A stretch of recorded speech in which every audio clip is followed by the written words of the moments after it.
He texted, "Don't come to Mom's birthday party. You'll ruin everything." I typed back a single, "Cold." "Okay," and set my phone down. My gaze drifted to the small, meticulously crafted takeover plan on my monitor. Project Quiet Tide. If they mistook my silence for weakness, tonight they would learn its true meaning. My revenge wouldn't start at some fancy restaurant. It was already beginning right here, in the office where they had made me invisible. My name is Mara Ellison. I'm 32 years old. And tonight, like most nights, my world is contained within the hushed, sterile expanse of the Norval Systems corporate office. The time is 9:17 p.m. Outside my 14th floor window, the city of Doveport is a glittering, indifferent constellation of lights, a place where people are living lives, having dinners, falling in love. In here, there is only the Arctic hum of the HVAC system and the cold, flat glare of fluorescent tubes on acres of empty gray cubicles. I am the head of data operations, a title that sounds important until you realize it's corporate speak for being the company's ghost in the machine. I'm the one nobody remembers to invite to the team-building lunches, the one whose birthday passes without a single slice of breakroom cake, but I'm also the first name that gets uttered, a frantic prayer in the dark, when a server crashes at 3 a.m., when a client's dataset is corrupted, when the entire revenue projection model collapses an hour before a board meeting. I am the company's designated fire extinguisher. The phone on my desk, a sleek black rectangle of glass and metal, illuminates with a cruelty that only modern technology can muster. It's a message from Colby Dane. He's my direct supervisor, the Golden Boy Vice President of the Growth Division, and, in a past life, I try daily to forget, the man I once thought I would marry. The message is short, stripped of all pleasantry, a command disguised as a concern. "Don't show up tonight. You'll ruin my mom's birthday." The word ruin is encased in its own little quotation marks, as if it's a direct quote from someone else, a convenient shield for his own cowardice. I read it once, then twice, my fingers poised over the keyboard. Don't tremble. My breath doesn't catch. The rage I should feel is a distant, frozen thing, a mammoth trapped in glacial ice, years of being overlooked, of having my contributions absorbed and regurgitated by others, have taught me to compress my emotions into something dense and hard, a diamond of resentment I keep tucked away. I let my hand fall from the keyboard to the mouse, its cool plastic a familiar comfort. With a delicate, deliberate click, my cursor hovers over a folder nestled in the corner of my secondary monitor. It's a simple, unassuming icon, labeled with 2 words, Quiet Tide. Inside it rests a meticulously organized arsenal of files, spreadsheets, and log captures, the digital breadcrumbs of a sophisticated internal bonus fraud scheme. My life's work for the past 6 months. The air in the office is thick with the ghosts of the workday. The stale, burnt scent of coffee from a pot that was last cleaned 2 CEOs ago hangs heavy. From the far end of the floor, the ancient inkjet printer, a relic the finance department refuses to replace, sputters to life, churning out some pointless end-of-day report with a rhythmic, percussive groan. This symphony of corporate neglect is the soundtrack to my life. It's the familiar, oddly comforting embrace of being profoundly and consistently underestimated. At Norval, I am the foundation, I am the plumbing, the wiring, the load-bearing walls that no one ever sees but without which the entire gleaming structure would collapse into rubble. Colby and his team, the growth team, a name so brazenly ironic it had to be intentional, are the facade. They are the polished chrome, the floor-to-ceiling windows, the dazzling light fixtures in the lobby. They take the stable, robust systems my team and I build and maintain, and they present them in flashy PowerPoints, claiming the victories born from our late nights and weekends. My work is silent, invisible. Their glory is loud, blinding, and rewarded with obscene bonuses. Tonight, that glory is on full display at Hallow Finch, one of Doveport's most obnoxiously expensive restaurants. It's a birthday party for Colby's mother. a woman who considers networking a blood sport, and whose smile never quite reaches her eyes. The Danes are the picture of the model business family, a perfect airbrushed portrait of success, loyalty, and inherited wealth. I was, for a brief, foolish time, meant to be painted into that portrait, but they soon realized I was the wrong shade, too muted, too quiet, too focused on the substance of the work rather than the performance of it. I will not be going to Hallow Finch. The thought of sitting at that table, of forcing a smile while Colby's mother asks me passive-aggressive questions about my little data job, is more exhausting than the thought of pulling another all-nighter. So I choose to stay here, in my kingdom of humming servers and empty chairs. My decision has nothing to do with Colby's pathetic attempt at a command. I am here because I have one final task to complete, one last piece of code to write. It's a simple script, elegant in its lethality. It will crawl through the disparate pieces of evidence I've collected, connect them, and, most importantly, timestamp every file with an immutable, cryptographically secure signature. It will weave the individual threads of deceit into an unbreakable rope. Leaning back in my ergonomic chair, the worn mesh groaning in protest, I stare at the folder icon again. Quiet Tide. The name came to me one night, staring out at the harbor, watching the water rise slowly, almost imperceptibly, against the pilings. Not a tsunami, not a violent crash of waves, but a relentless, silent, and inevitable surge that, given enough time, would swallow the coastline whole. That is the nature of my revenge. It is not a loud, dramatic explosion. It is a slow, creeping flood of undeniable truth. I whisper the words into the empty office, my voice swallowed by the hum of the machines. Not showing up doesn't mean I'm not present. My presence is here, in the lines of code coalescing on my screen. It's in the server logs that trace their secret transactions. It's in the encrypted emails I've recovered from the brink of digital oblivion. My presence is more real, more potent, in this empty office than it ever could be making small talk over seared scallops at Hallow Finch. My eyes flick to the corner of my main monitor, to the Slack application that is the central nervous system of Norval Systems, a sea of grayed-out names, their statuses set to away. But next to my own name, a small, vibrant green circle glows like a toxic emerald in the digital twilight. It is a beacon, a promise. Mara, online. The first thing you see when you walk into the lobby of Norval Systems is the lie, etched into the granite wall behind the reception desk. It's 4 feet tall, rendered in the company's signature palette of cool silver and placid blue. Build with integrity. The words are illuminated by a soft, recessed light, giving them the sanctimonious glow of a religious text. The lobby is a temple to this lie. The floors are polished marble so reflective you can see the soulless, abstract sculptures twisting towards the ceiling in their own distorted image. The air is climate-controlled to a precise, unwavering 68 degrees and smells faintly of lemon and ozone. It's a space designed to project an image of unshakable stability, of calm, methodical progress. It's a world away from the server rooms where I spend my nights, surrounded by the heat-blasted air and the chaotic symphony of cooling fans fighting back against entropy. Here in the lobby, there is only perfection. In the server rooms, there is only the truth.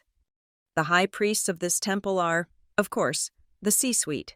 Our CEO is Sterling Voss, a man whose silver hair and handsome, unlined face seem to have been algorithmically generated to inspire confidence in shareholders.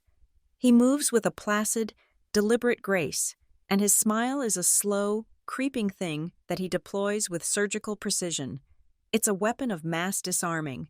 I remember him stopping by my desk once, months ago, during one of his carefully orchestrated walkabouts.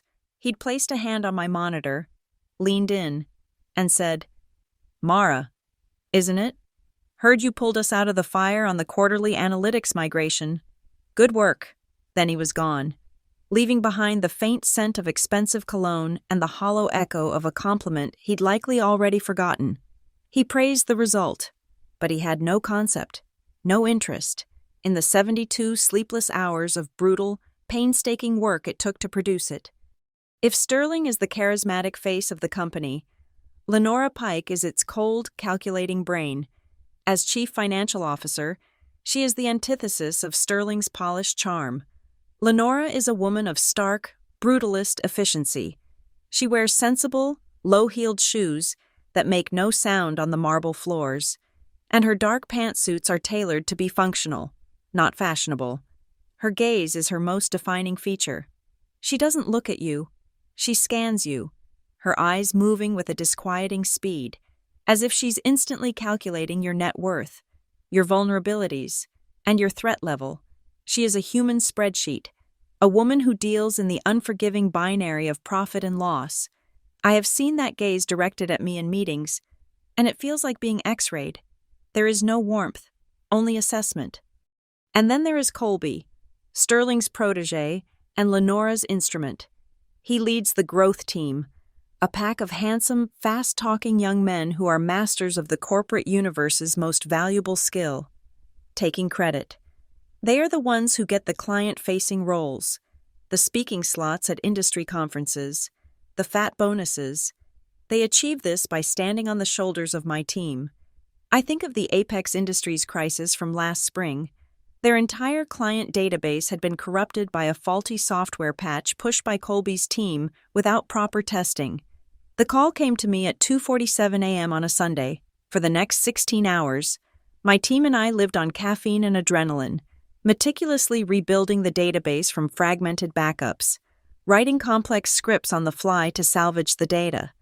We restored it with minutes to spare before the markets opened on Monday. At the 10 a.m. post-mortem meeting, Colby stood before Sterling and Lenora and presented a masterful narrative. He spoke of his team's proactive, agile response to an unforeseen system anomaly and how they leveraged innovative data recovery paradigms to ensure seamless business continuity. He used a slide deck that had our diagnostic charts in it, only with his team's logo pasted at the bottom.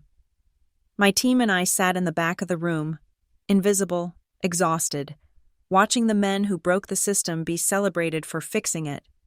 That experience was still fresh when I had my end-of-year performance review. It was held in Colby's glass-walled office, the city of Doveport spread out behind him like a prize he had personally conquered. He skimmed my self-assessment, which was filled with quantifiable metrics and project successes, and nodded. "This is all good, Mara," he'd said, his tone dripping with the condescending warmth one uses on a diligent but simple-minded child. "The technical execution is, as always, flawless, but we need to think about your visibility." He tapped a section on the form. "Your presentation skills. You need to put yourself out there more. Be more of a voice in the room. You need to own your successes." He gave me a rating of meets expectations. The subtext was clear. The person who does the work is merely meeting expectations. The person who talks about the work is the one who exceeds them. That day, I was penalized for being quiet. But being quiet has its advantages. While Colby and his team were busy being visible, I was the one with the keys to the kingdom. Not the figurative keys to the executive washroom, but the real ones, the administrator-level credentials to every database, every server, every archived email and transaction log in the Norval Systems network. They saw me as a glorified mechanic, the person who kept the engine running so they could enjoy the ride. They never once considered that the mechanic hears every sputter, sees every leak, and knows exactly which parts are about to fail.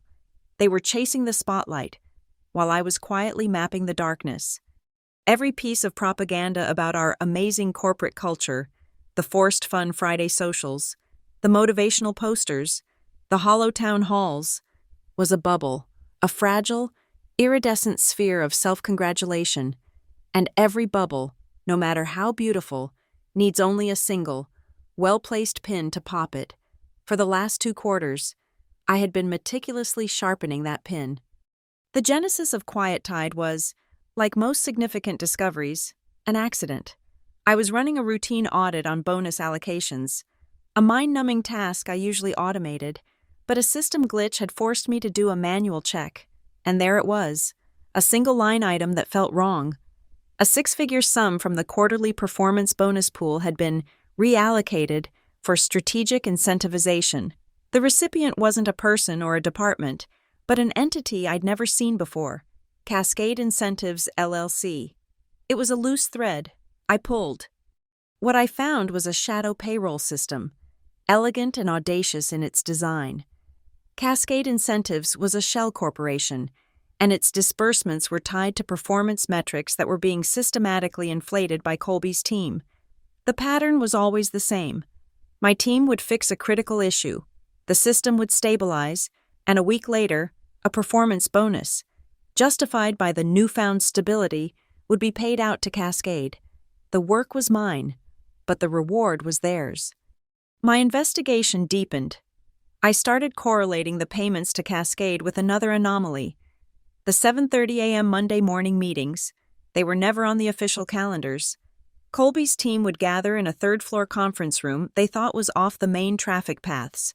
No minutes were ever recorded, but they couldn't hide the digital footprints. I could see the room booking in the system logs, and I could see the network traffic from their laptops connecting to a private, encrypted server during that exact 7:30 to 8:30 a.m. window. It was around that time that one of Colby's lieutenants, a smarmy guy named Trent, passed me in the hallway and said, "You know, you should try smiling more. Mara, it'd make you seem more approachable." He thought he was giving me helpful career advice. He had no idea he was solidifying my resolve. They wanted me to be approachable. They wanted me to be pleasant. They wanted me to perform a specific kind of femininity that made them feel comfortable. I made a different choice. I chose not to learn how to smile on command. I chose to learn how to count. I counted the transactions. I counted the secret meetings. I counted the stolen bonuses and the lies that covered them up. I counted every dollar they funneled from the people who earned it into their own pockets. And sitting here tonight, in the silent, humming heart of their corrupt empire, I have finally finished my audit. I have counted enough. The final line of code clicks into place. I hit compile. There are no errors. The script I've just finished is the engine of Quiet Tide, a silent, relentless harvester of digital truth. It's not a brute force tool. It is a scalpel.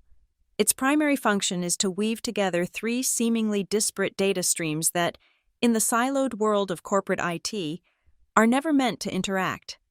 The single sign-on, SSO, logs that track every single login to every company platform.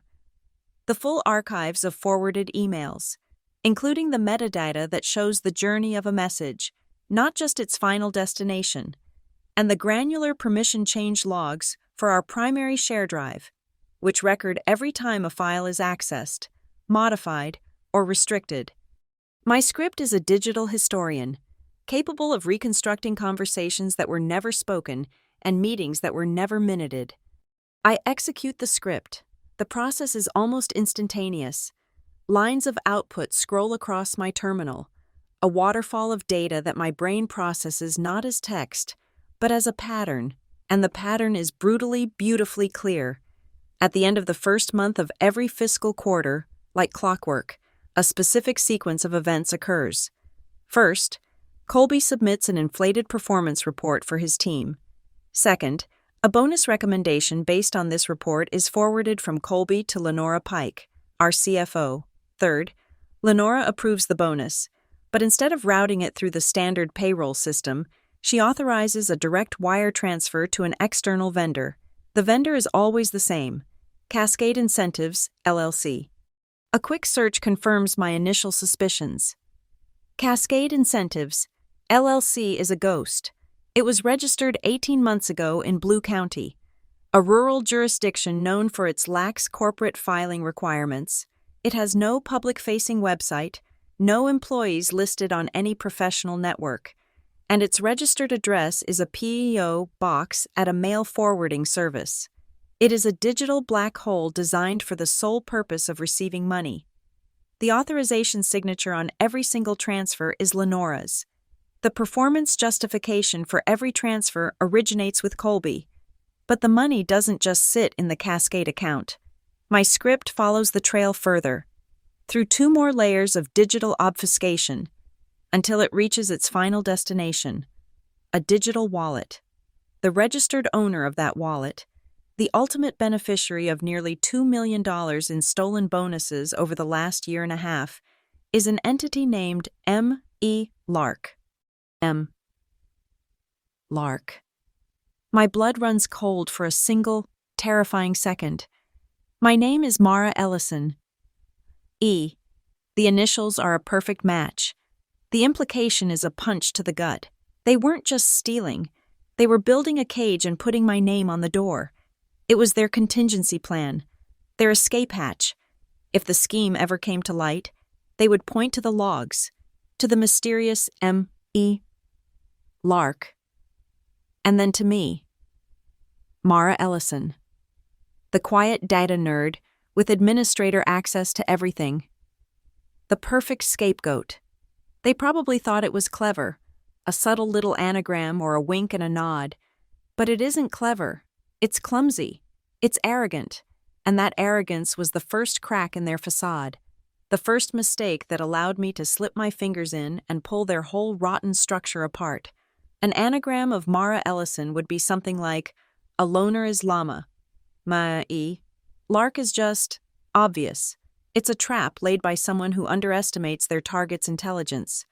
My fear recedes, replaced by a surge of cold, crystalline fury. They were going to frame me. That changes the stakes. This is no longer just about exposing their theft. It is about my survival, my counter-investigation, the part of Quiet Tide designed not just to expose, but to dismantle. Began with a simple question. Who is M.E. Lark, and how can I sever their fabricated connection to me? I broke the problem down into 3 logical steps. Step 1 was to prove the identity was a construct. The M.E. Lark digital wallet was registered using a burner phone number. Untraceable, they thought. But a burner phone's SIM card has to be activated, and that activation leaves a digital signature. It pings a cell tower and registers on the telecom's network. I wrote a query against the regional carrier's activation logs, searching for the specific SIM card serial number within a geofenced area. I found it. It was activated 6 months ago at 2:15 p.m. on a Tuesday, from a tower servicing a small strip mall on the outskirts of Doveport.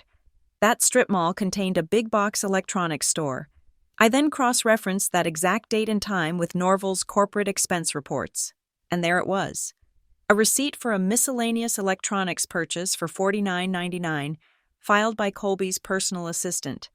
The amount was a perfect match for the burner phone kit sold at that store. That was the first link in the chain. The tool used to create the fake identity was purchased by Colby's own staff. Step 2 was to place Colby at the scene. Proving his assistant bought the phone was good, but I needed to tie him to it directly.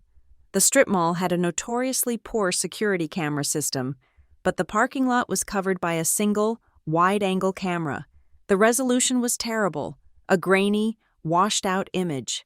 But they made another mistake. The burner phone was activated in the car. Immediately after purchase, I correlated the 2:15 p.m. activation time with the security footage.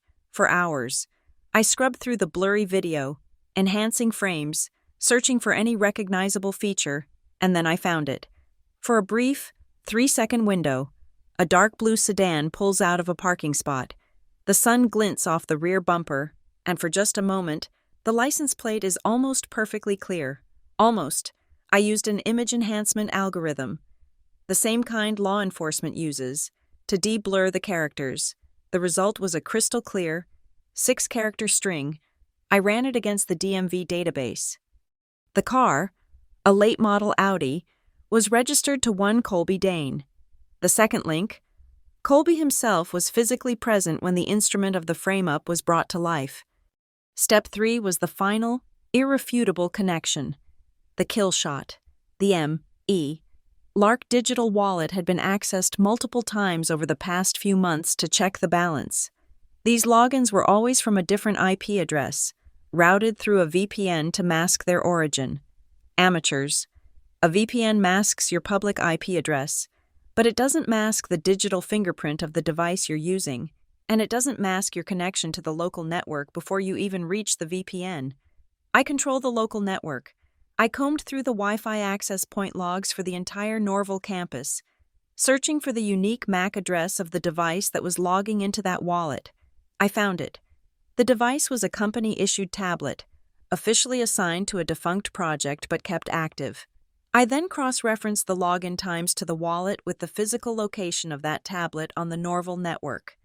Every single login, without exception, originated from the Wi-Fi access point covering a single room, conference room Mallow 3. And when did these logins occur? Between 7:30 and 8:30 a.m. on Monday mornings. They were checking their stolen money during their secret, off-the-books meetings. That was the trifecta: the phone, the car, the IP address, a chain of evidence, forged from their own carelessness, that connected the fake identity directly to them and their secret meetings. My work for the night is nearly done. I take the entire collection of evidence, the logs, the expense reports, the enhanced security footage, the network traces, every single file, and I bundle it into a single, encrypted archive. I run the archive through a SHA-256 hashing algorithm, which generates a unique, unforgeable alphanumeric string that acts as a digital fingerprint. Any change to the archive, no matter how small, would result in a completely different hash. Finally, I submit this hash to a public, blockchain-based digital notary service. The transaction is recorded on an immutable public ledger, creating an unimpeachable, time-stamped record of the evidence as it exists at this exact moment. It is now a digital artifact, frozen in time, beyond their reach, beyond any possibility of being altered or discredited. One copy of this notarized archive is already gone. It was sent an hour ago, via a secure, anonymous email service, to a corporate litigator I retained 2 months ago under a pseudonym. She knows it only as the Quiet Tide file and has standing instructions on how to proceed if she doesn't hear from me by a certain time. A second copy now resides on a micro USB drive, a tiny sliver of technology so small it's almost unnoticeable. It's embedded into the back of my employee ID badge, which is currently hanging around my neck. The weapon I will use to burn their world down is, quite literally, lying against my heart. My eyes drift to my calendar. Tomorrow, Friday, the final day of the quarter, at 10:00 a.m. sharp, the entire company, from the interns to the CEO, will gather in the main auditorium for the Q4 all-hands meeting. Sterling will give a speech about integrity. Colby will present his team's record-breaking growth numbers. It is a mandatory corporate ritual, a performance, and I have just prepared the grand finale. The stage is set. The audience will be assembled. My silence is about to end. The time is 9:43 p.m. The quiet of my floor is broken by a soft chime from my personal phone. A notification from a social media app I rarely open. It's from a junior marketing associate, a sycophant named Brenda who documents every corporate social event with the breathless enthusiasm of a war correspondent. She has posted a photo, live from the Hallow Finch restaurant. The image is a jarring intrusion of warmth and light into my sterile, blue-lit world. It's a tableau of familial perfection, bathed in the soft, golden glow of expensive mood lighting. Colby stands in the center, one arm around his mother, a champagne flute raised in a toast. His smile is wide, practiced, radiating a kind of effortless charisma that I know for a fact requires a great deal of effort. His mother, her face a mask of proud indulgence, leans against him. Everything in the photo is perfect. The crisp white tablecloths, the artfully blurred background of smiling guests, the celebratory sparkle of crystal and silver. Brenda's caption, typed in a bubbly, reverential font, floats beneath the image. To the best boss and his amazing mom, Colby Dane says it best. Family is everything. Happy birthday, Mrs. Dane. Family is everything. The words hang in the airless space of my office. I look at the photo again. I see a business transaction, not a family. I see a dynasty reinforcing its brand. Colby isn't toasting his mother. He's toasting their shared enterprise of cultivated influence and effortless superiority. My family, I think with a strange sense of detachment, is the silent, loyal bank of servers humming in the climate-controlled room down the hall. They are the ones who hold the secrets. They are the ones who have my back. My fingers move from my phone to my work keyboard. The hypocrisy of the moment is the only catalyst I need. My screen shows a simple command line terminal. A black window with a single line of code I prepared hours ago. It's a cron job, a scheduled task in the language of the servers. But it's not scheduled for some future time. It's scheduled for now. The command is initiate Quiet Tide 1.0. It is the digital equivalent of turning a key in a missile silo. With a single, steady keystroke, I press enter. There is no explosion, no sound, just a quiet confirmation on the screen. Task initiated. The machine is now in control. My script begins its work. A silent, automated courier of chaos. It takes the notarized, encrypted archive of evidence and divides it into 3 identical packages. Then, with methodical precision, it dispatches them. The first package is sent to the secure email address of my anonymous lawyer. It's a dead man's switch. The email itself contains only a single line. The tide is coming in. The package is locked, with a complex encryption key. She has instructions to act, to file the whistleblower complaint and the lawsuit. If she does not receive the decryption key from me by a specific time tomorrow afternoon, this is my insurance policy, my shield. The second package is sent to the general inbox of the Norval Systems Internal Audit Committee, a 3-person body that theoretically reports directly to the board. This package is also locked. The email subject line is benign. Q4 pre-meeting documentation. They will likely ignore it until the morning. They have no idea that a digital bomb is now sitting dormant on their server, waiting for me to provide the detonation code. This is my sword. The third package is sent to my own work email. It arrives a few seconds later with a gentle ping. I open it. The encrypted attachment sits there. A silent affirmation. The payload has been delivered to all targets. The system worked. The dominoes are now set up, and the first one has been irrevocably pushed. I stand up and stretch, my spine cracking in protest. The office feels different now, charged with a new energy. I walk away from my desk, my footsteps silent on the industrial-grade carpet, and head toward the main auditorium where the all-hands meeting will be held tomorrow. The room is cavernous and dark, the rows of empty chairs like silent parishioners in a church of commerce. The only light comes from the faint green exit signs and the glow of the massive 16,000-pixel LED screen that serves as the room's altar. I walk up the small stairs to the stage and approach the podium. It's a sleek, modern lectern with a built-in touchscreen and a single, elegant microphone. I find the wireless lavalier microphone in its charging cradle. The one's speakers clip to their lapels. I switch it on. A small red light appears. I hold it to my ear and flip the mute switch off. All I hear is the faintest whisper of white noise, a barely there hiss. Perfect. Clean. My voice will be heard. As I stand there alone on the dark stage, my phone buzzes again. It's another text from Colby. The timing is so perfectly, poetically ironic. Good choice. Stay out of sight. His words are a pat on the head for a disobedient dog that has finally learned to heel. He believes my absence is an act of submission. He thinks he has successfully managed me, kept me in my box, away from his perfect family portrait. He has no idea that my absence is the source of my power. He has no idea that I am not out of sight. I am in a position of perfect omniscience, watching him from the heart of the machine he so arrogantly believes he controls. I type back a single word, my thumb moving with detached calm. Sure. I send it. The lie is a small, necessary piece of camouflage. Let him sleep well tonight. Let him believe he is safe.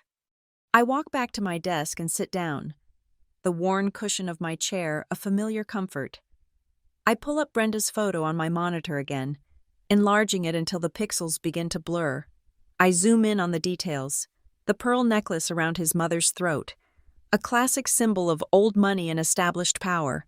The way her hand rests on his arm. A gesture that is both maternal and proprietary.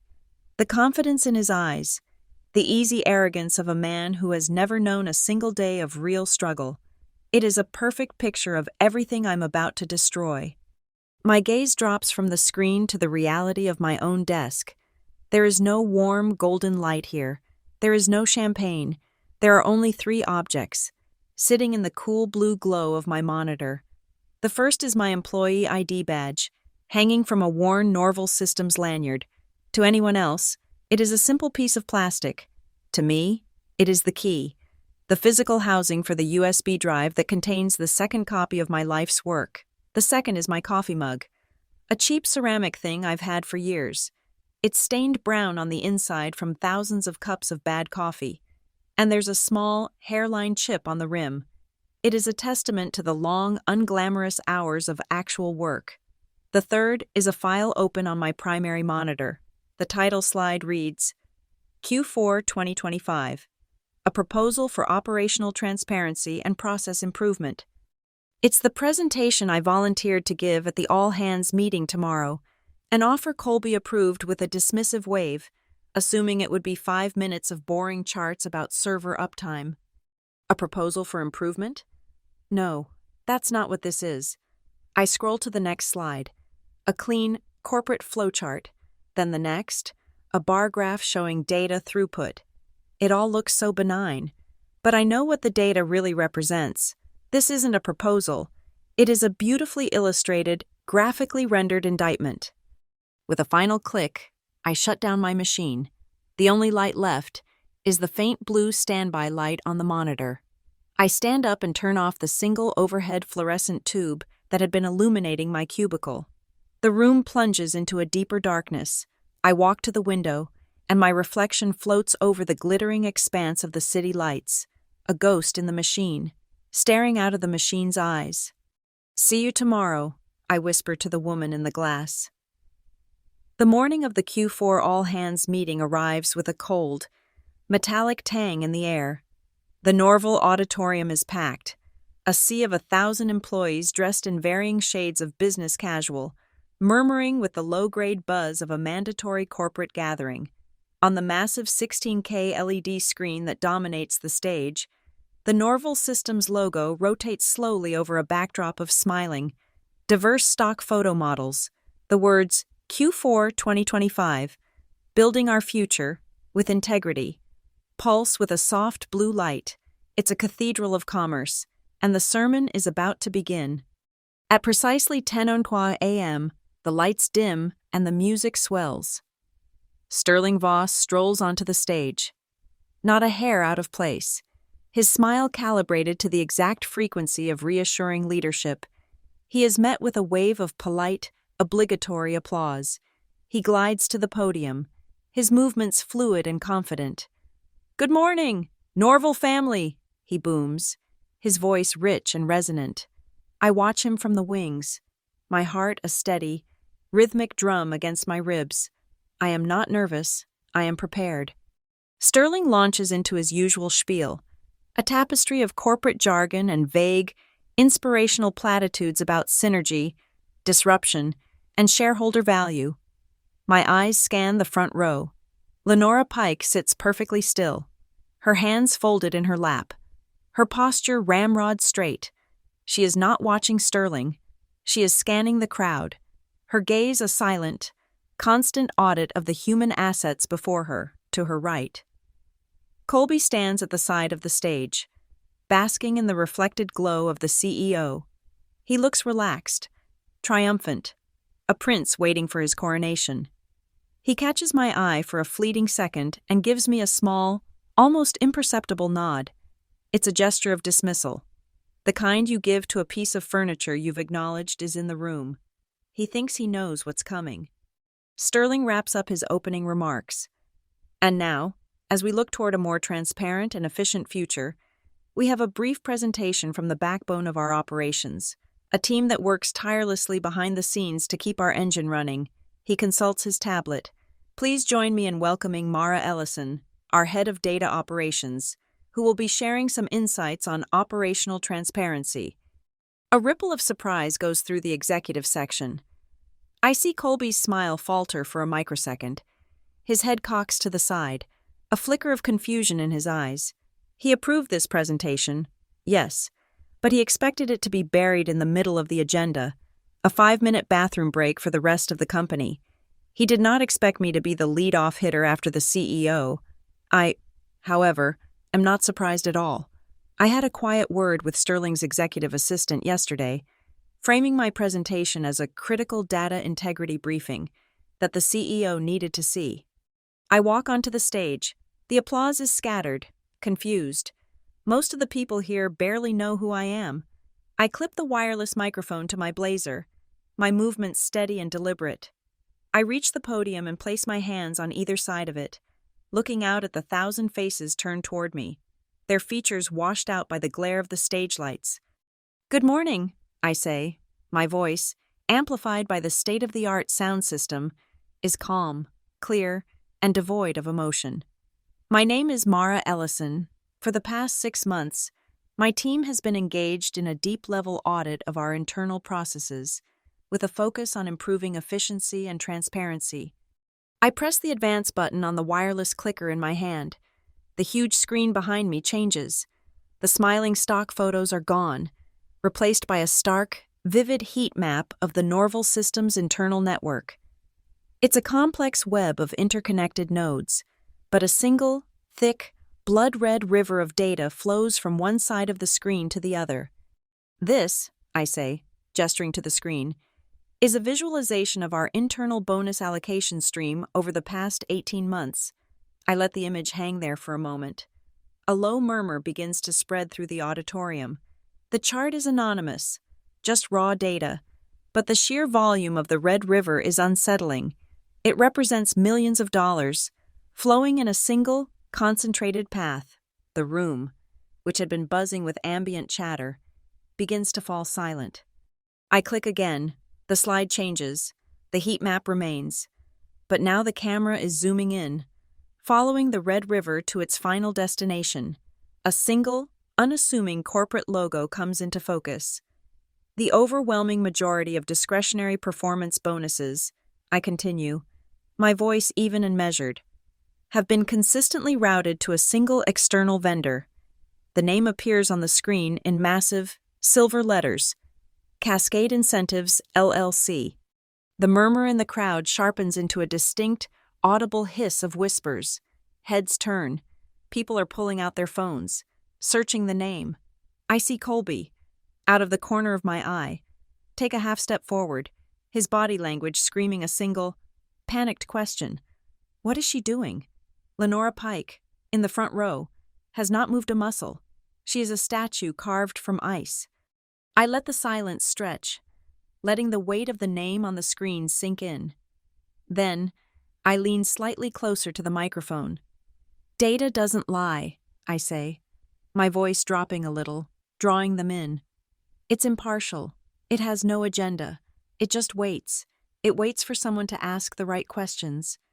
On the podium's small confidence monitor, a Slack notification pops up, a private message that no one else can see. It's from Colby. The message is 2 words. Stop now. I read the words.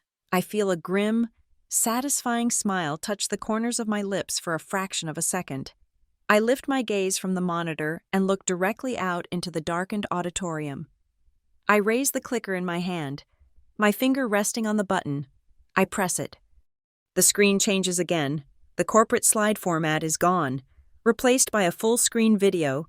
The quality is grainy, the color washed out. It's security footage of a parking lot.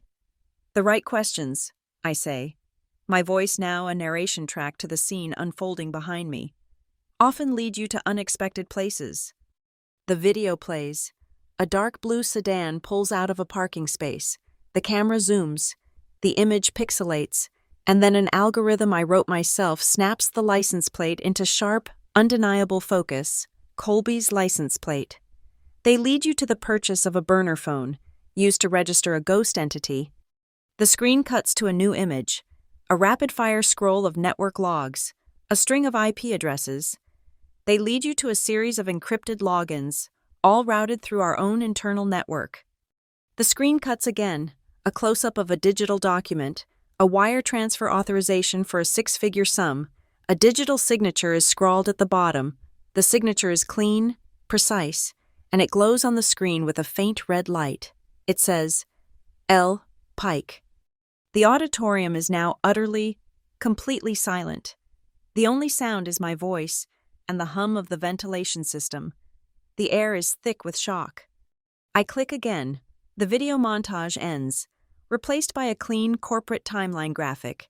It spans the last 18 months. Key dates are marked, inflated performance reports, secret meetings, bonus payouts. Every single piece of the conspiracy is laid out in a simple, easy-to-read chart.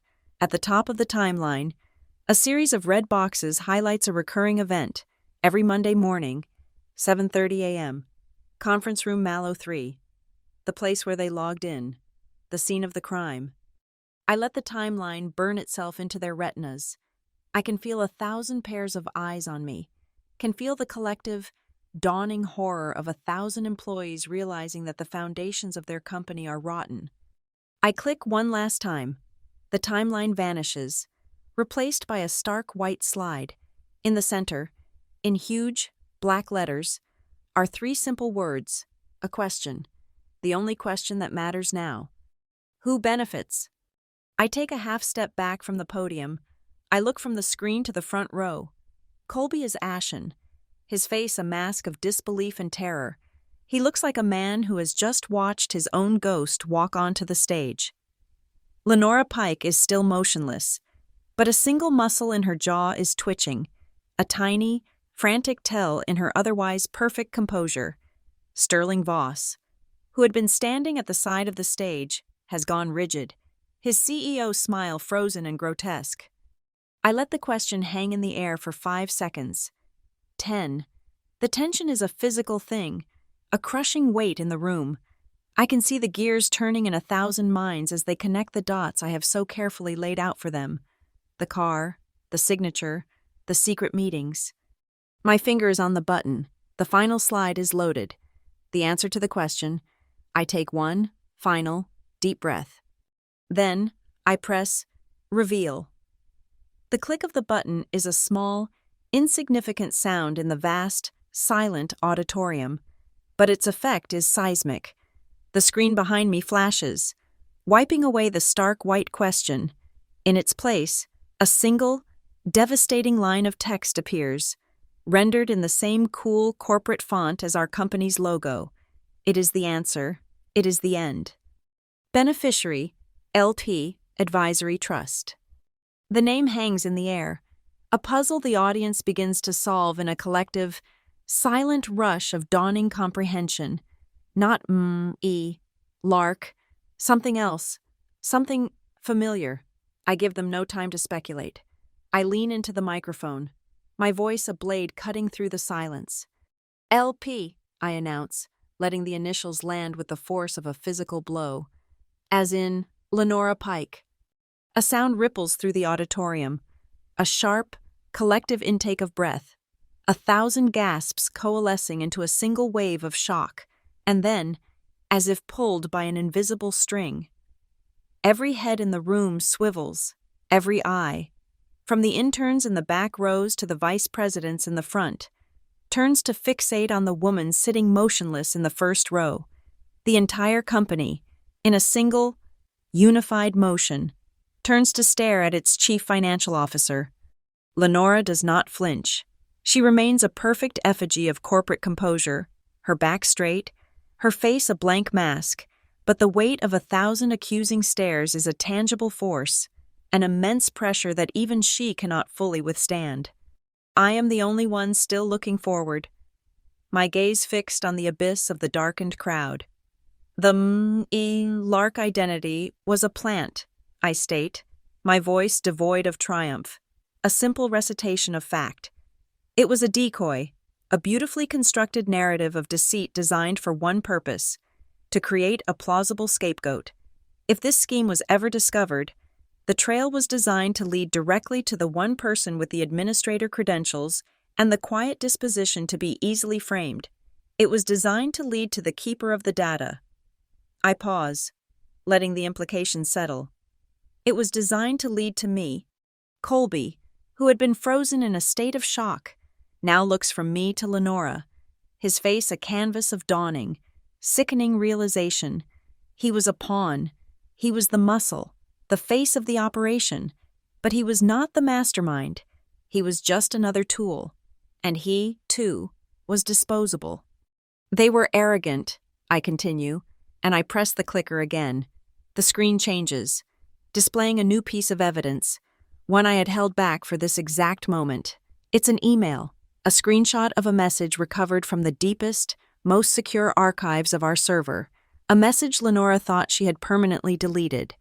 The sender is L. Pike, the recipient is C. Dane, the subject line is contingency. The body of the email is short, chillingly direct. It reads, Colby, moving forward, ensure all test transactions for the Cascade project are initialed M.E.L. It's close enough to her name to serve as a useful deterrent should she ever get curious. Keep your people quiet, and keep her busy. A wave of outrage, louder this time, sweeps through the room. It's no longer just shock. It's anger. The words on the screen are not data. They are a confession. It is a premeditated, cold-blooded conspiracy, laid bare for all to see. The plan wasn't just to steal. It was to imprison. Colby's face goes from ashen to the color of chalk. He looks at Lenora with the eyes of a betrayed son. He stumbles back a step, physically recoiling from the woman he had been protecting. Lenora's composure finally cracks. It's not a dramatic shattering, but a tiny, almost imperceptible fissure. Her hands, which had been resting calmly in her lap, clench into tight, white-knuckled fists. Her mask of icy control is still in place, but I can see the frantic, cornered animal behind her eyes.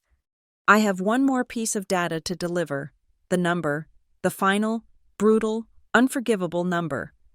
The total sum of bonuses reallocated from Norval Systems employees and funneled through Cascade incentives to the LP Advisory Trust, I announce, my voice ringing with absolute clarity. Over the last 3 fiscal quarters is $4,700,000. The number lands like a physical object, a lead weight dropped into the gut of every employee in the room. $4.7 million. In 9 months, it is the sum of their stolen raises, their canceled projects, their denied promotions. It is the reason for the hiring freezes and the budget cuts. It is the price of Lenora's greed and Colby's ambition. That is the final straw. Sterling Voss, who has been standing paralyzed at the side of the stage, finally jolts into action. The charismatic CEO is gone, replaced by a panicked, cornered executive. "That's enough," he shouts, his voice cracking. He turns to a technician in the wings. "Shut it down. Kill the screen. Now." The technician, a young man in a black polo shirt, stares at him, then at me, frozen in indecision. But it doesn't matter. I look directly at Sterling, and for the first time, I allow myself a small, cold smile.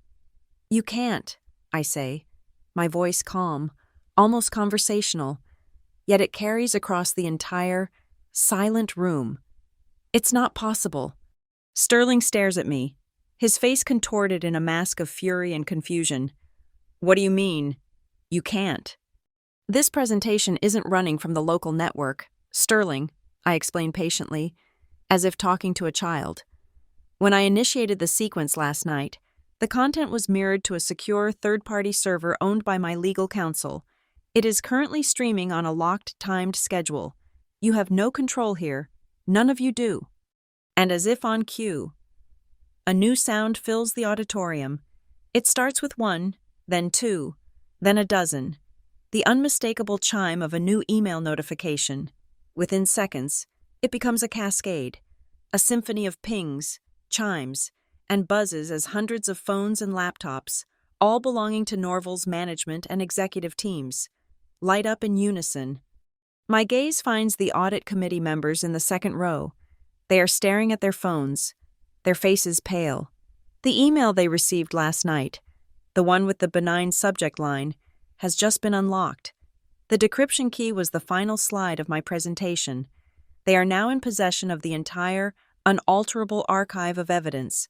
The bomb has detonated. From the main doors at the back of the auditorium, two figures enter. They are not Norval employees. They are a man and a woman, both dressed in crisp, severe business attire. They move with an air of quiet, implacable authority. Around their necks, on plain black lanyards, hang identification badges. The word on them is simple, and in this context, terrifying. External audit.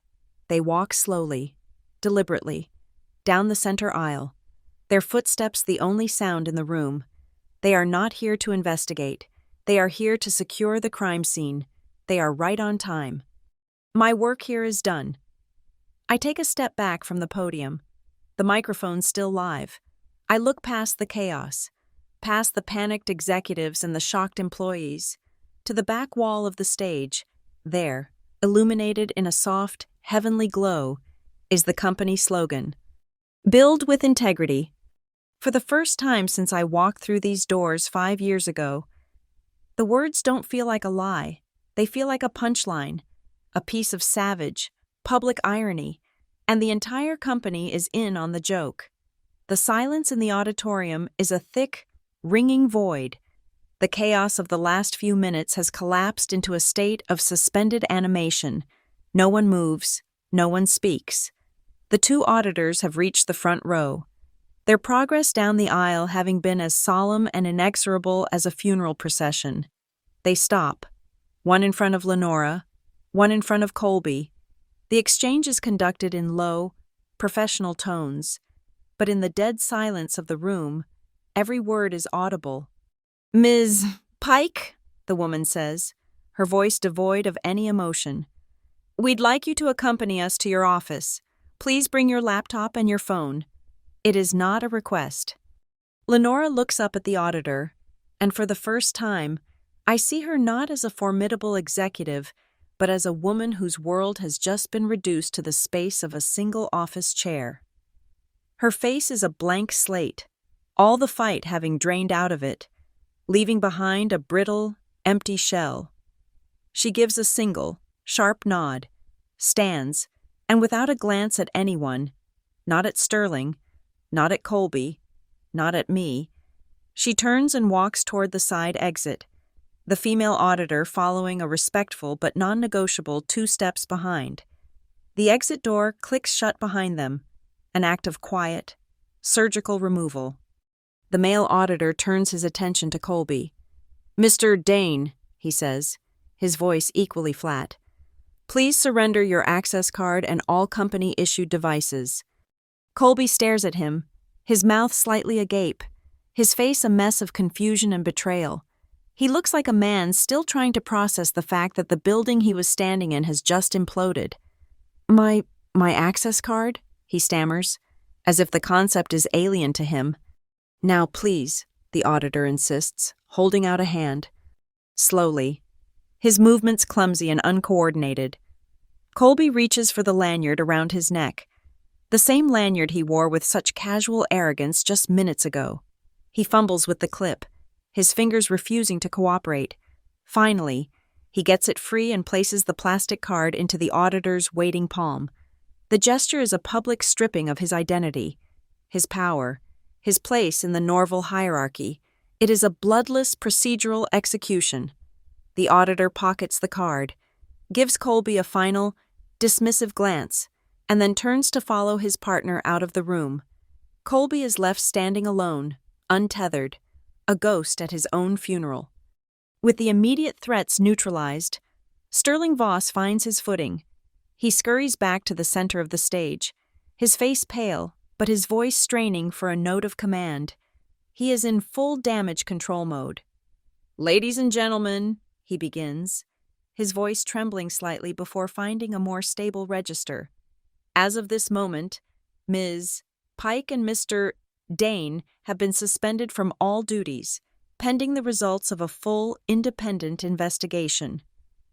He is reading from a script that has just appeared in his head, the standard corporate crisis playbook. "I want to assure every single one of you that we take these matters with the utmost seriousness.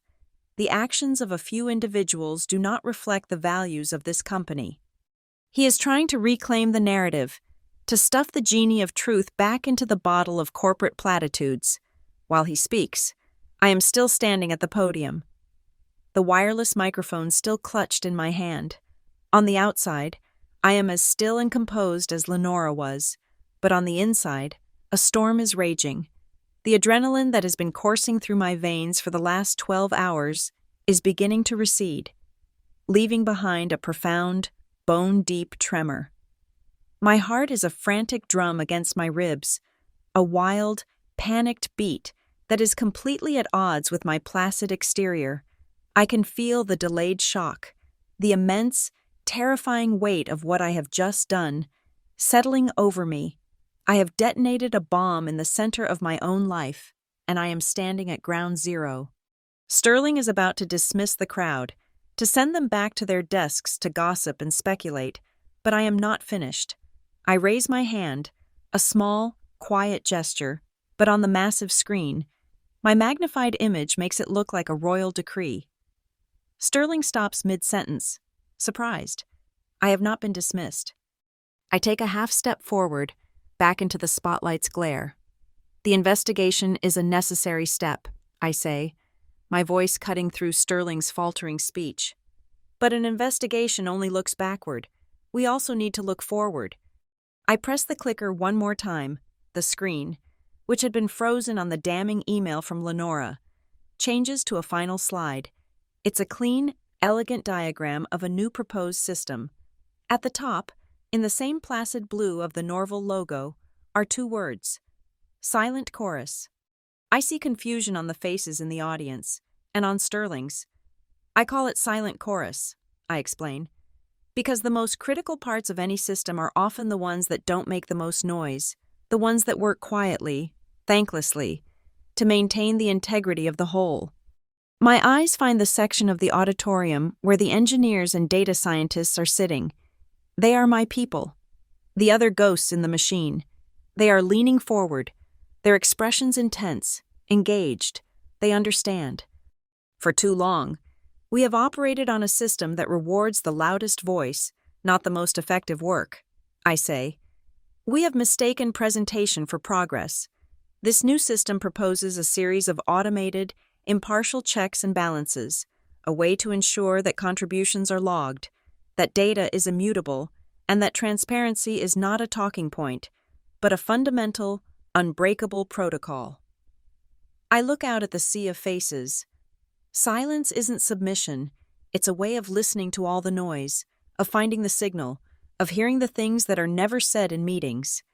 In the engineering section, I see heads begin to nod. First one, then a dozen. It's a quiet, powerful affirmation. These are the people who have been talked over in presentations, whose work has been absorbed into the slide decks of charismatic managers, who have been told to be more visible while quietly preventing the entire company from collapsing. Sterling sees it too. He sees the tide of the room turning. He sees the nods, and in that moment, he sees a way out. He sees a new narrative. He is no longer the CEO who presided over a massive fraud. He is the CEO who is bravely leading the charge for reform. His voice, when he speaks again, has changed. The panic is gone, replaced by a soft, conspiratorial tone. He turns to me, a new, calculated smile on his face. "Mara," he says, the use of my first name an attempt at intimacy, at alliance. "This is revolutionary. Are you prepared to lead this project?" The offer hangs in the air. It is my reward. The spoils of war, a promotion, a position of power, a seat at the table. But I did not do this for a seat at their table. I did this to build a new one. "Yes," I say, my voice firm. "On two conditions." Sterling's smile tightens. He was not expecting conditions.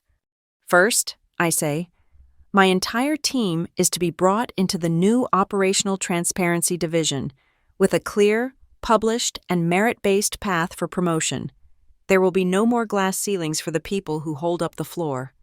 Second," I continue, pressing my advantage, "project credit and performance bonuses will be tied directly to a new metric: verifiable contribution, Code commits, data models, system patches, the work itself, not the presentation about the work. I have just declared war on the entire culture of Norval systems. For a moment, there is only silence. Sterling is calculating, weighing the cost of my demands against the cost of the scandal. He looks at the auditors, who are now standing by the main exit. He looks at the faces of his employees. He has no choice. "Done," he says, the word clipped. And then, something unexpected happens. A sound begins. It's not the polite, corporate applause from before. It starts in the back, in the engineering section. A single person begins to clap, then another. It spreads. A slow, rising tide of genuine, heartfelt applause. It is not a thunderous ovation, but it is real. It is the sound of the quiet part of the company finally finding its voice. On the podium monitor, a new Slack message appears in the general water cooler channel, visible only to me. It's from one of my junior data analysts. Did we just watch a heist in reverse? That evening, the city lights of Doveport seem sharper, more brilliant than they did the night before. Or maybe it's just that I'm seeing them through different eyes. I am not in my office. I am not at the Hallow Finch restaurant. I am somewhere in between, in a place of my own making. I think of the scene at Hallow Finch, the one I was so explicitly uninvited to. The birthday party for Colby's mother. I imagine the reservation is still under her name. A large table in a private room, impeccably set with polished silverware and sparkling crystal, but there would be no celebration. There would be no laughter, no clinking of champagne glasses, no performative toasts to family and fortune. Tonight, that private room is not a party venue. It is a war room, a place for what the wealthy call an urgent family meeting, a hushed, frantic gathering to assess the cataclysmic damage and attempt to salvage the smoldering ruins of their reputation. My phone, resting on the cool metal casing of a server rack, buzzes with a text from an unknown number. I pick it up. My curiosity piqued. The message is not what I expect. It's long, and the tone is one I have never encountered from its sender. "Mara, it's Eleanor Dane.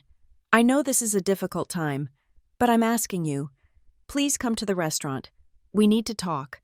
I want to hear your side of things. I am so sorry about what Colby said yesterday."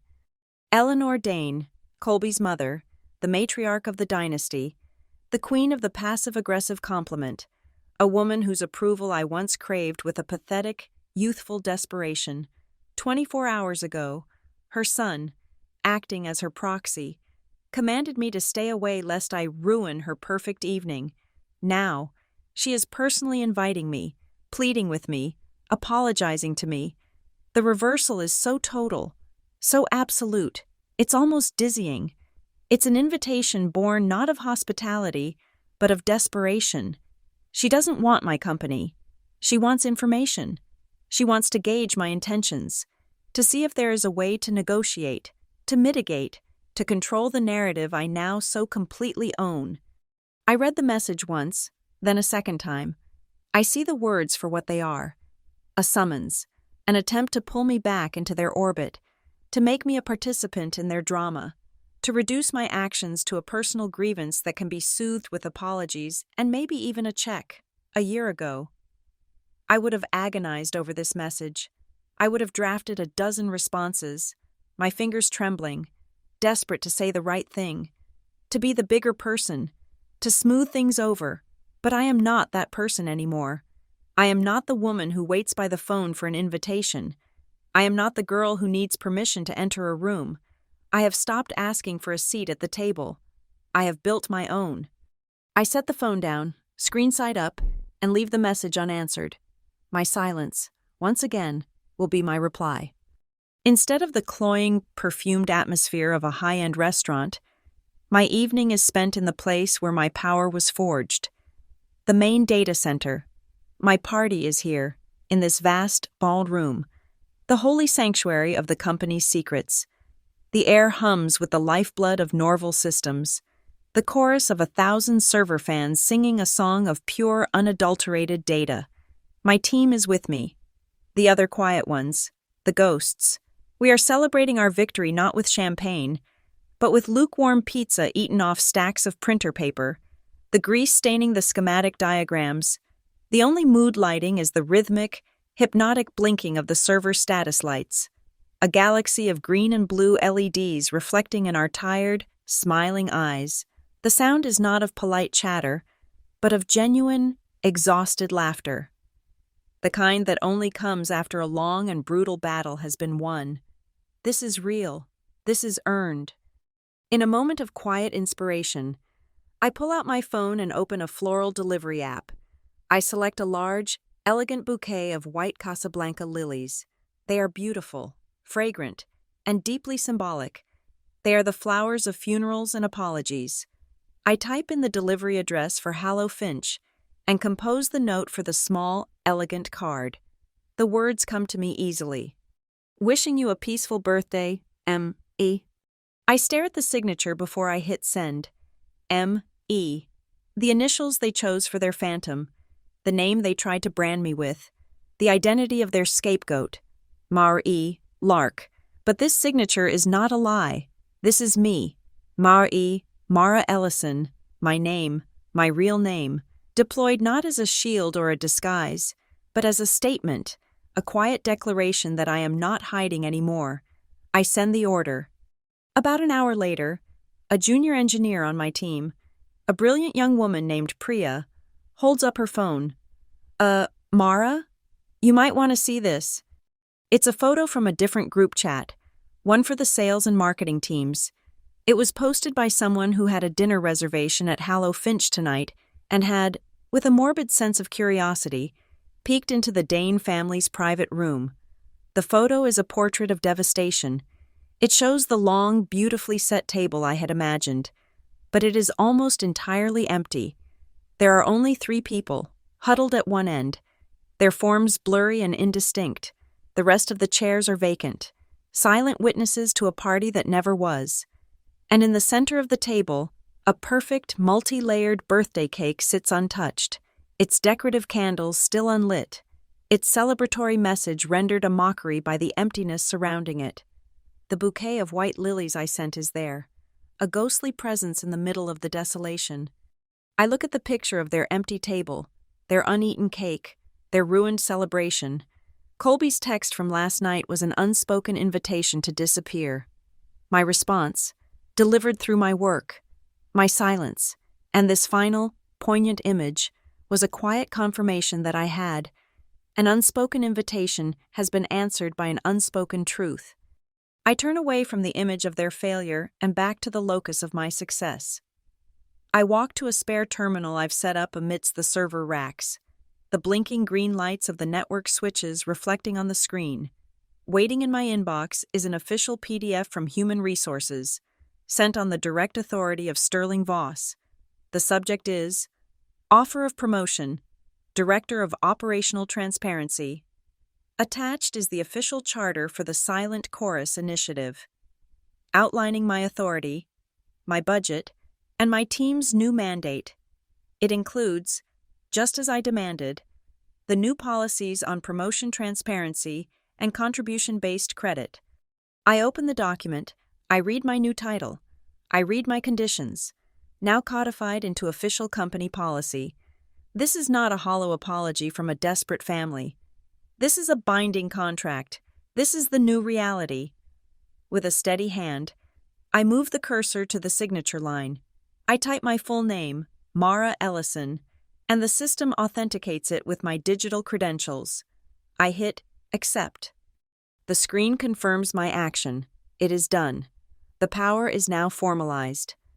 I think of the scene at Hallow Finch, the hushed apologies, the recriminations, the desperate planning.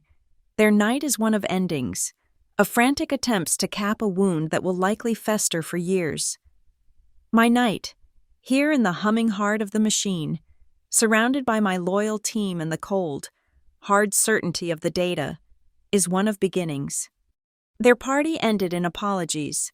My night began with conditions. The next morning, the sun rises on a different Norval Systems. The air in the executive wing, usually humming with a kind of privileged, self-important energy, is now thick with a tense, funereal silence.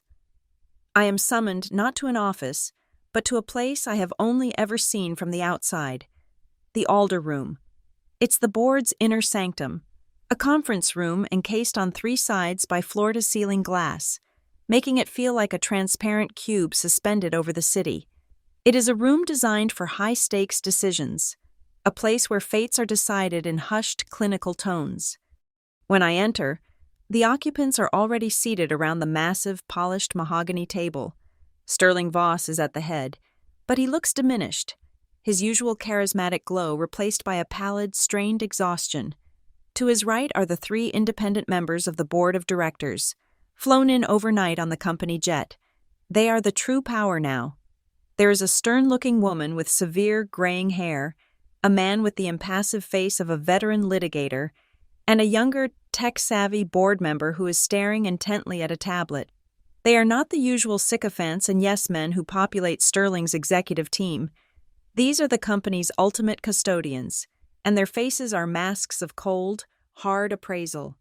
There is one empty chair. It is for me. I take my seat, my back straight, my hands resting on the cool surface of the table. A slim portfolio lies in front of me. The litigator type, a man named Marcus Thorne, speaks first. His voice is a low, gravelly baritone that commands attention. "Ms. Ellison," he begins, dispensing with any pleasantries. "We have spent the last 12 hours reviewing the preliminary report from the external auditors, as well as the data package you provided to the audit committee. The report confirms your findings. The Cascade Incentives channel was, in fact, an unauthorized vehicle for executive bonus reallocation. The digital signatures of Lenora Pike on the transfers have been authenticated." He pauses, letting the formal confirmation hang in the air. It is a validation of everything. My late nights, my paranoia, my meticulous work. It was all real. It was all true. "What we would like to hear from you now," the woman with the gray hair adds, her voice sharp and precise, "is the solution. This is my cue. This is not a trial. It is a coronation, but one I must still earn." I open my portfolio and connect my laptop to the room's projector. The glass wall behind Sterling's head becomes my screen. The first slide appears, showing the clean, elegant logo for Silent Chorus. "The problem at Norval wasn't just a failure of personnel," I begin, my voice steady, amplified slightly by the room's discreet acoustic system. "It was a failure of process. We built a culture that trusted individuals, but we failed to build a system that verified that trust." I walk them through my proposal. I don't use flashy graphics or corporate buzzwords. I use the language of architecture, of engineering. I speak of a new foundation. Silent Chorus is built on 3 core principles, I explain, clicking through the slides. First, micro-permissions. No single individual, not even the CFO or CEO, will have unilateral authority to approve large-scale fund transfers. All such transactions will require a multi-stage, digitally authenticated approval chain. Second, contextual anomaly detection. The system will learn the normal patterns of our business, payroll cycles, vendor payments, bonus schedules. It will flag any transaction that deviates from these established patterns, not based on a fixed rule, but on its context. A 7-figure payment to a new vendor on a Sunday night, for example, would be automatically frozen pending manual review. And third, I say, arriving at the heart of my creation, immutable logs. Every action, every approval, every data access request will be logged on a private, internal blockchain. The record will be permanent, transparent to auditors, and cryptographically impossible to alter or delete. We will have a single, unchangeable source of truth. I finish, and the room is silent for a long moment. The tech-savvy board member looks up from his tablet, a flicker of genuine respect in his eyes. But it is the severe-looking woman who asks the hard question, the question I knew was coming. "Ms. Ellison," she says, her gaze pinning me to my chair. "This is an impressive and comprehensive proposal, which begs the question, if you had the skills to uncover this and the vision to design its solution, why did you not bring your concerns to the board sooner?" Why the public spectacle? The air in the room becomes instantly charged. Sterling shifts uncomfortably in his seat. This is the moment they decide if I am a savior or simply a saboteur. I look directly at her, my gaze unwavering.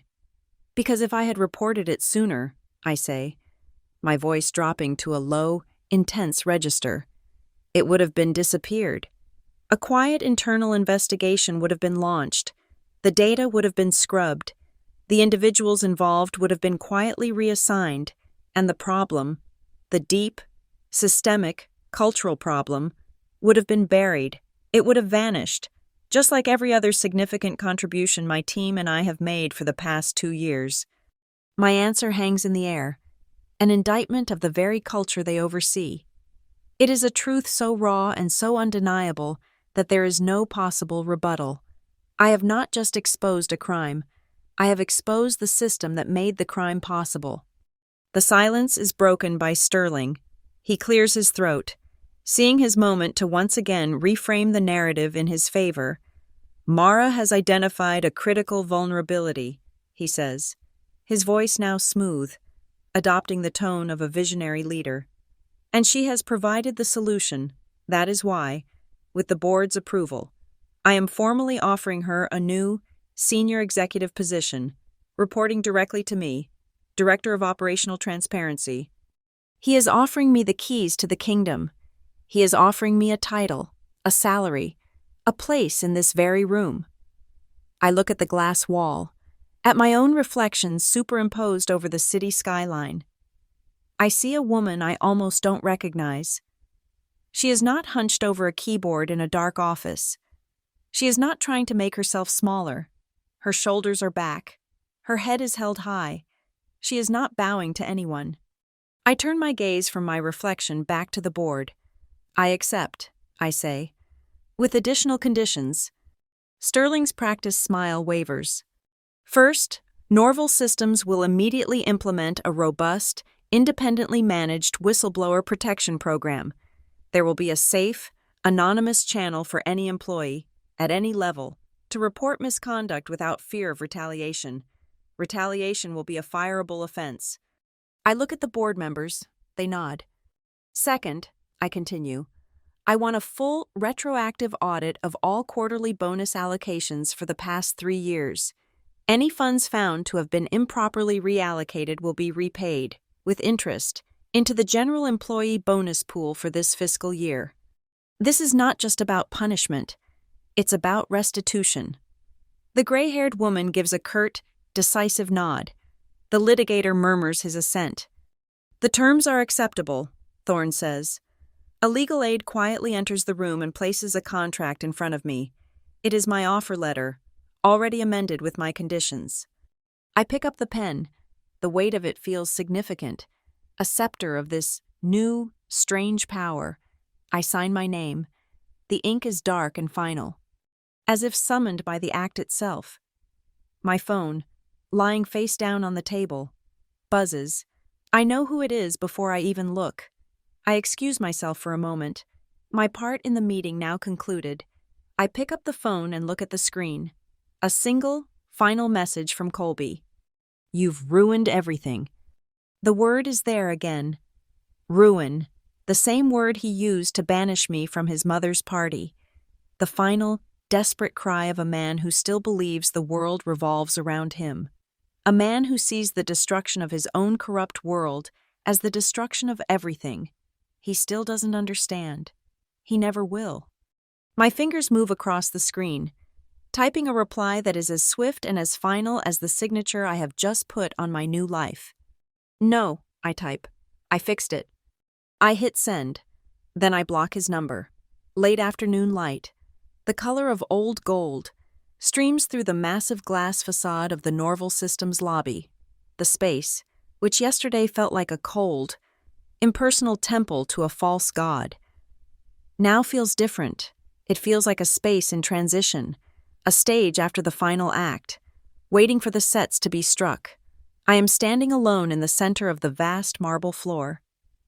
Directly beneath the spot where the company slogan used to hang, it's still there, but it's a ghost of its former self. A maintenance crew has already begun the work of removing it, and the last 3 letters of the word integrity have been pried from the granite wall, leaving a faint, dusty outline. What remains is the word integrate, a strange, accidental, and somehow more honest message. I pull out my new company-issued phone, a device that is orders of magnitude more powerful than my old one. I open the email client and compose a new message. The recipient is all employees. The subject line is simple. The work ahead. The body of the email is even simpler. Transparency begins today. My new office is on the 14th floor. The door is always open. I hit send. There is no fanfare, no dramatic declaration. It is a statement of fact, a promise delivered with the same quiet efficiency as a line of code. It is the beginning of a new protocol. A soft chime echoes through the lobby, the sound of the main elevator bank arriving. The polished steel doors slide open, and my team steps out. Not the new, expanded division I will lead, but my original crew. The ones who were with me in the data center last night. They look exhausted, rumpled, and happier than I have ever seen them. Priya is holding the remains of last night's celebration. A half-empty box of cold pizza, balanced precariously on a stack of network diagrams. They see me standing there, and they stop, a little uncertain in this grand, unfamiliar space. Then, one of them, a quiet database architect named Ben, holds up a small, flat box. "This came for you," he says, a rare, wide grin spreading across his face. I walk over to them, and the lobby, for the first time, feels like it belongs to me. Ben hands me the box. I open it. Inside, nestled on a bed of black velvet, is my new identification badge. It's heavier than my old one, made of brushed metal instead of plastic. The design is minimalist. It has my picture, my name, and beneath it, my new title. Director, Operational Transparency. It is a small, cold piece of metal, but it feels substantial in my hand. It is heavy enough to remind me of the weight of the responsibility it carries. I unclip my old plastic badge from its lanyard and replace it with the new one. The click it makes as it fastens is a sound of finality, of a new reality locking into place. My phone buzzes in my pocket. A text message. It's from Eleanor Dane, Colby's mother. The number is now saved in my contacts, a digital artifact of a life I have now fully shed. The message is 2 words. "Congratulations, dear." It is a white flag, a concession, an attempt to build a bridge over a chasm of scorched earth. It is a message sent from the war room at Hallow Finch, a final, desperate plea for civility, for a return to the old rules of engagement. I know what she wants. She wants to believe that this was all just business, that we can still be cordial, that the social fabric of her world can be rewoven. But it cannot. A system that is fundamentally broken cannot be repaired. It must be replaced. I type my reply. It is polite, it is professional, it is final. Thank you. I send the message and put the phone away. There is nothing more to be said. There will be no celebratory dinner for me. There will be no grand acceptance speech. The work is the only celebration that matters. The clean, functional system I will build is the only speech I need to give. I turn to my team. Priya offers me a slice of the cold pizza. I take it.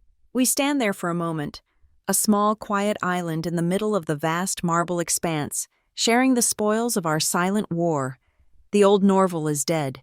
The new one has just been born, not in a boardroom, but here, in the lobby, with a slice of cold pepperoni pizza. My work is done for the day, but I am not ready to leave. I walk away from my team and toward the far side of the lobby, where the massive LED screen, the stage for my public execution of their lies, now stands dark and silent. It is a black mirror, a vast, polished monolith reflecting the lobby and its glossy surface. I walk until I am standing directly in front of it, and I see my own reflection, a lone figure in the cavernous space. The woman in the reflection is not smiling, not exactly, but her expression is calm. Her eyes, which have spent years staring into the cold, logical light of a computer monitor, are clear and steady. There is no trace of fear. There is no hint of doubt. She is not the ghost in the machine anymore. She is the machine's new architect. I look at her, at this new version of myself, and the final thought settles in my mind. A quiet, perfect line of code that explains everything. They told me not to show up. I didn't. My work did. A small, thin smile touches my lips. In the reflection, the recessed lights of the lobby ceiling, distorted by the curved glass of the screen, form a faint, fractured halo around my head, a quiet digital crown for a queen in a kingdom of her own making. Thank you for listening to this story. I'm so curious to know where in the world you're tuning in from. So please drop a comment below and share your thoughts. It's amazing to connect with all of you. If you enjoyed this, please consider subscribing to the channel and giving this video a like. And to help this story reach even more listeners, please support us by hitting that hype button. It makes a huge difference.